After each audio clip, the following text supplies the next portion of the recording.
Hello दोस्तों, आपका स्वागत हमारे यूट्यूब चैनल वेब फार्मेसी में। आज हम बात करेंगे नए topics mechanism of chronic inflammation के बारे में। क्रोनिक इन्फ्लामेशन का मतलब होता है पुरानी सूजन। हम यहाँ बात करेंगे कि क्रोनिक इन्फ्लामेशन के काम करने के तरीके के बारे में, किसके कारण जो है ये क्रोनिक इन्फ्लामेशन जो होती है वो बनी रहती है।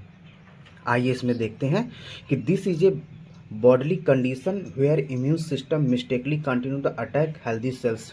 ये एक बॉडी की ऐसी दशा होती है जहां हमारे शरीर की इम्यून सिस्टम जो होती है ना, गलती से जो है हेल्दी सेल्स के ऊपर जो अटैक करना जारी रखती है, जिस कारण जो है क्रोनिक इन्फ्लामेशन जो है वो बनी रहती है। नेक्स्ट पॉइंट देखते हैं। ए detailed description of its main stage and mechanism is given here. यहाँ जो है कुछ मुख्य स्टेज के बारे में जो है डिटेल डिस्क्रिप्शन की गई है। हम इसके बारे में जो है बात करेंगे वन बाय वन। फर्स्ट है काजेज, कारण, किसके कारण जो है क्रोनिक इन्फ्लामेशन जो है बनी रहती है। देखें, when the body is unable to the completely eliminate an external attack और the internal malfunction the inflammation became chronics. जब शरीर किसी बाहरी हमले या आंतरिक खराबी को पूरी तरह जो है ख़त्म नहीं कर पाता तो सूजन जो है वो पुरानी हो जाती है। The main trigger for this is are, हम इसके कुछ मुख्य ट्रिगर्स के बारे में जो है बात करेंगे जिनसे जो है क्रोनिक इन्फ्लामेशन जो है बनी रहती है। पहला है ऑटो इम्यून डिसीज़, सेकेंड होता है टॉक्सिन और थर्ड होता है टीबी। हम दूसरे स्टेज के बारे में जो है बात करेंगे सेलुलर शिफ्ट के बारे में, कोशिकाओं का जो है बदलाव जिसे कहते हैं। आइए हम इसमें देखते हैं। Neutrophil are active during acute inflammation. जो न्यूट्रोफिल होते हैं वो एक्यूट इन्फ्लामेशंस के दौरान जो है वो एक्टिव होते हैं, बट लेकिन macrophage lymphocyte are active during chronic inflammation. लेकिन मैक्रोफेज लिम्फोसाइड जो होती हैं क्रोनिक इन्फ्लामेशंस के दौरान जो है एक्टिव होती हैं।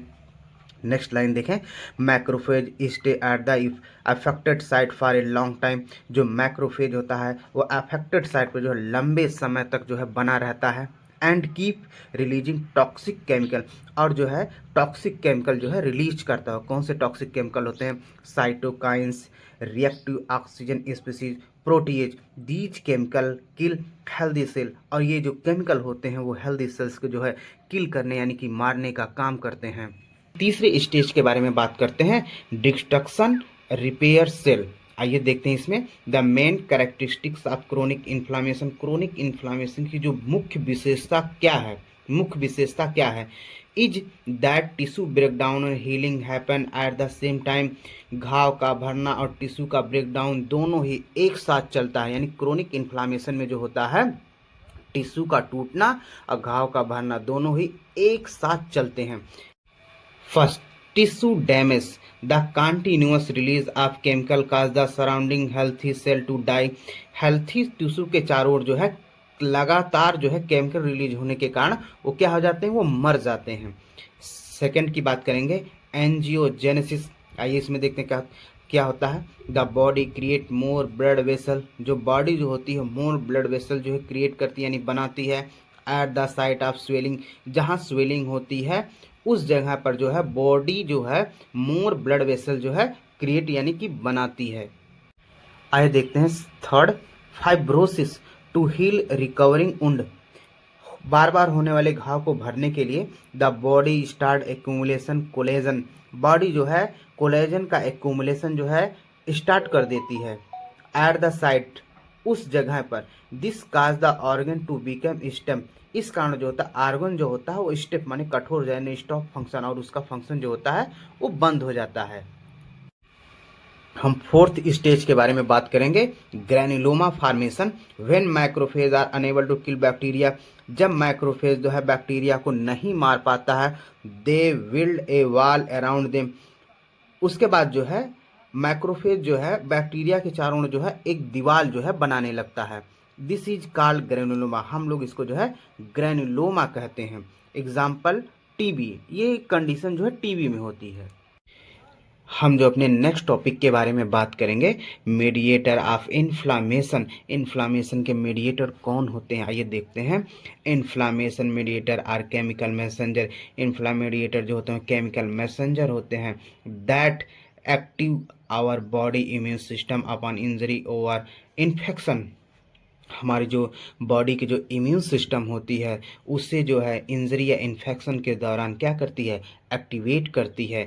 These are mainly divided into two category. हम इसको जो है मुख्यतः दो भागों में जो है डिवाइड करते हैं, यानी कि बांटते हैं।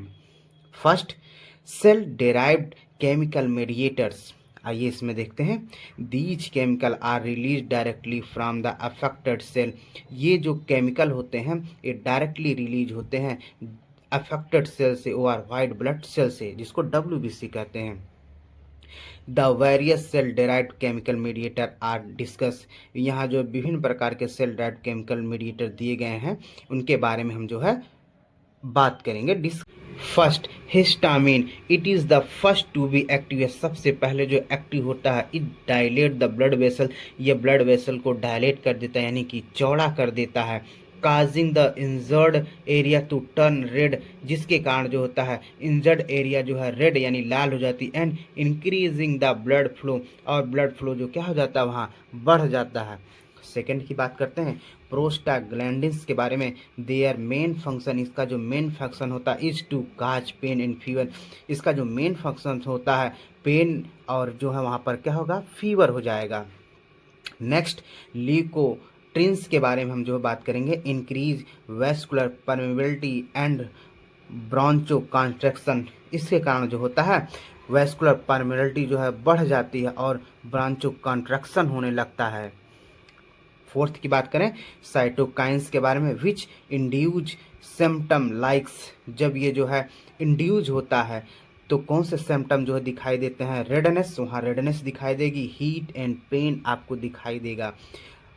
अगले नंबर की बात करेंगे प्रोस्टासाइक्लिन्स के बारे में। इट ट्रिगर्स, यह ट्रिगर होता है वैसोडायलेशंस। जब ये ट्रिगर होता है तो वैसोडायलेशन कार्य करता है और ब्रांचोडायलेशंस कार्य करता है। दूसरे स्टेज के बारे में बात करते हैं, प्लाज्मा डेराइव्ड मेडिएटर्स के बारे में बात करेंगे। आइए इसमें देखते हैं। These are already present in our body.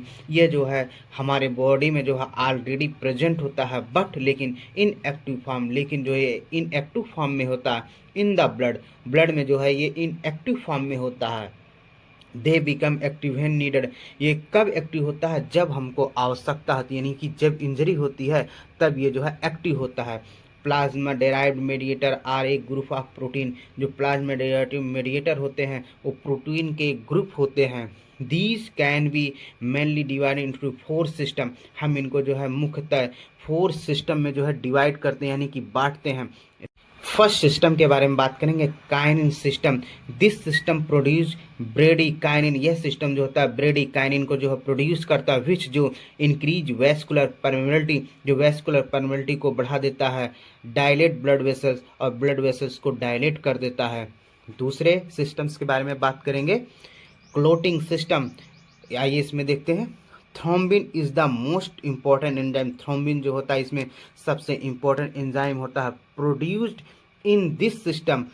ये इस सिस्टम में जो है ये क्या होता है, प्रोड्यूस होता है ड्यूरिंग इन्फ्लामेशन। इन्फ्लामेशंस के दौरान जो है इस सिस्टम में जो है थ्रोम्बिन एंजाइम जो है प्रोड्यूस होता है। Thrombin convert fibrinogen into fibrin and fibrinopeptides. Thrombin जो होता है फाइब्रिनोजन को कन्वर्ट कर देता है फाइब्रिन एंड फाइब्रिनोपेप्टिडेज में। आगे देखें, फाइब्रिनोपेप्टिडेज प्ले इम्पोर्टेंट एक्शन। फाइब्रिनोपेप्टिडेज जो होता है वो इम्पोर्टेंट एक्शन जो है वो प्ले करता है। आइए इसके एक्शंस के बारे में देखते हैं, क्या एक्शन देता है। First, increase vascular permeability. ये जो है वेस्कुलर परमेबिलिटी को जो है बढ़ा देता है। Next, chemotaxis for the leukocytes. Next, anticoagulant activity. हम थर्ड सिस्टम्स के बारे में बात करेंगे, complement systems. This system consist of protein. यह सिस्टम जो है प्रोटीन से बना होता है, that when activated produce mediator. ये जब एक्टिवेट होता है तो मेडिएटर को जो है प्रोड्यूस करता है। क्या है, C3a एंड C5a, ये प्रकार की प्रोटीन होती हैं। These trigger mast cell. ये जो प्रोटीन होती हैं वो मास्ट सेल को जो है ट्रिगर कर देती हैं। Cell to release histamine. ये मास्ट सेल को जब ट्रिगर करती हैं तो ये जो है हिस्टामिन्स को रिलीज करती हैं, लीडिंग टू वैसोडायलेशन। आगे जो होता है वैसोडायलेशन हो जाता है। हम अगले सिस्टम यानी फोर्थ सिस्टम के बारे में बात करेंगे, fibrinolytic system. It work to dissolve the clot. ये सिस्टम जो होता है क्लोट को जो है डिजॉल्व करने का काम करता है। बट ड्यूरिंग दिस प्रोसेस, लेकिन इस प्रोसेस के दौरान सर्टेन एलिमेंट आर रिलीज, जो है विभिन्न प्रकार के जो एलिमेंट होते हैं रिलीज होते हैं, that activate the complement system. और ये जो है कंप्लीमेंट सिस्टम को जो है एक्टिवेट कर देते हैं।